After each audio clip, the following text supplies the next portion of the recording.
mga boss, so nandito ako ngayon sa may SM North Car Park sa may 5th floor, kasi may distribution ngayon ng LTO ng backlog nila ng mga plaka ng motor. So sa mga plaka lang, sa mga motor lang to, walang sa 4 wheels.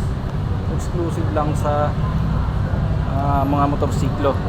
So yung motor natin na 2015 model, so sa wakas so may pagkakakilanlan na rin, lumabas na rin yung kanya. So sa gilitan lang naman, ano oras ba? Quarter to 4, so mga isang oras din pala, mga isang oras, hindi na mga isang oras lang ako nagantay. So mabilis lang naman, pero medyo marami rin tao eh. So at least sa wakas nakuha na natin yung gusto nating iwanin. So tagal nating inantay din to. Ako sasana yung motor ko. Saan ba yung motor ko? Daming motor oh. So, pero sa mga motor lang to, sa mga 4 wheels pala, puro motor lang.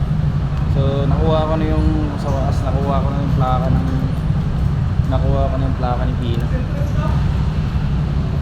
Kaya lang, di ko na mahanap kung nasan yun. Sana, di ko na mahanap.